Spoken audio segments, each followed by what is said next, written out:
Yawwa ina tare da mai girma gwamnan jihar Yobe Alhaji Mai Malabu ne, wanda kuma a wajen taron majalisar koli na jam'iyyar APC aka naɗa shi a matsayin shugaban kwamitin riko na wannan jam'iyyar na tsawon wata 6. Alhaji Mai Malabu ne ya karbi wannan aikin ne. To alhamdulillah wannan aiki aikin jam'iyya kamar da kowa ya sani aiki ne na jama'a, wanda kuma wannan kwamiti da aka kafa an zaɓo wa'annan membobi bisa kwarewansu da cancantansu a matsayinsu su ma na shugabanni. Kuma wannan aiki abu ne da insha Allahu da haɗin kan 'yan jam'iyya za mu yi shi cikin kankanin lokaci. Aiki ne da ya ta'allaka akan warware rigingimu na cikin gida da sulhunta membobi a matakan gudanarwa na jam'iyyar nan, tun daga ward zuwa local government, state har tarayya. Wannan abu ne insha Allahu za a yi shi. Wato wannan a cikin jawaban shugaba Buhari ya nuna shi kwamitin gudanarwa na jam'iyyar nan ma an rushe shi yanzu.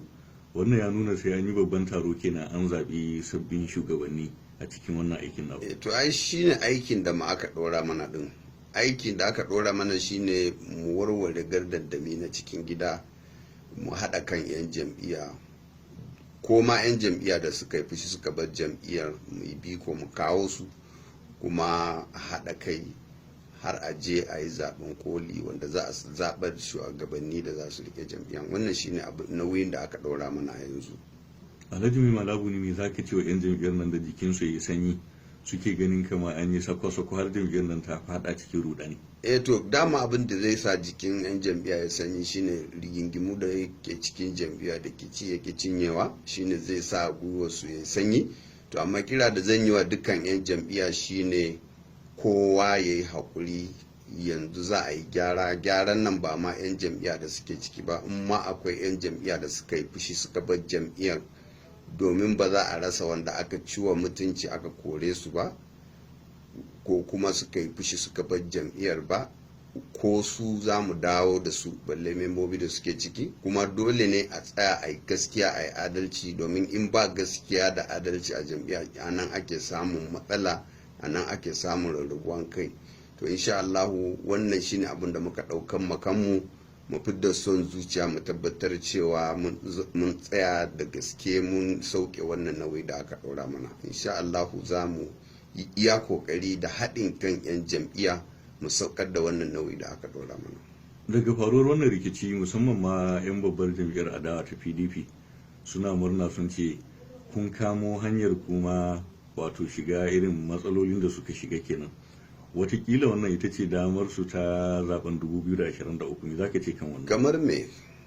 Wato ma'ana yanzu za su yi karfi.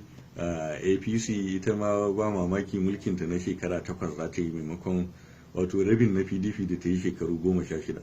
Wannan kasan ba za ka hana 'yan abokanin hamayya su faɗi nasu ra'ayi ba. Dama ba za mu yi tsammanin za su zo na shiru su shaurare mu ba a yi. Amma Allah kai mu 2023 ban. Domin a yanzu da aka ɗauki matakin gyara shine daidai lokacin da aka ɗauki matakin gyara da ba a ma bari ya jinkirta ya lalace ba. Ai ba wani jam'iyya da ba ta da irin nata matsala. So amma a ɗauki matakin gyara a fito da hanyoyin yadda za a yi gyaran, ita ce za ta dawo da jam'iyya cikin hayacinta. Ba wani jam'iyya da ba ta da irin nata rikici ai. Kuma ba yadda za ka yi ka tara jama'a ka ce ba a samu saɓani ba zai taɓa yiwuwa ba. To amma inda ake sanin jam'iyya da take da ƙwari shine ƙoƙarinta na tabbatar cewa ta rike membobinta, ta yi lallashin membobinta da suka yi fushi, walau wanda suka bari su dawo, walau a yi wa kowa adalci, a tabbatar cewa kowane ɗan jam'iyya ya gamsu da shugabanci da yadda ake tafiyar da jam'iyya, shine yake rike jam'iyya. Kuma daidai ne a wannan 2020 din nan da yanzu aka ɗauki wannan matakan gyaran. Wannan shine nasarar jam'iyyar APC, wannan shine zai kai jam'iyya na APC ga nasara. Alhaji Mai Malabu ne a ƙarshe. Na san da yawan mutane da aka baka wannan mukami ba su yi mamaki ba, saboda kai ne tsohon sakataren wannan jam'iyyar ta APC. kai ya ka ji a ranka da ka ji kai ne aka naɗa akan wannan mukami? To alhamdulillah, mu da yake mu ne shugabanni na farko na wannan jam'iyya, ba ma jin daɗin rigingimu da yake cikin jam'iyya, da na ji daɗi da aka kafa wannan kwamiti, musamman ma kuma aka bata hurumi na gyare-gyare da kuma yadda za a tsabtace jam'iyyar, a tabbatar cewa an haɗa kan 'yan jam'iyya, hadda ma 'yan jam'iyya da suka yi fushi suka batta za a iya adawa da su. Wannan ba karamin daɗi na ji ba karamin farin ciki nake ba, saboda yau na san duk wani ɗan jam'iyyar APC a duk inda yake yana jin daɗin yadda shugaban ƙasa ya sa baki akan wannan rigingimu na cikin gida, musamman ma da ya ce dukkan ƙarace-ƙarace da aka sa a kotuna a tsakanin membobin jam'iyya da jam'iyya a janye, sannan kuma a ɗauki matakin gyara, kuma aka rusa kwamitin gudanarwa na jam'iyya din, aka kafa wannan kwamiti na riko wanda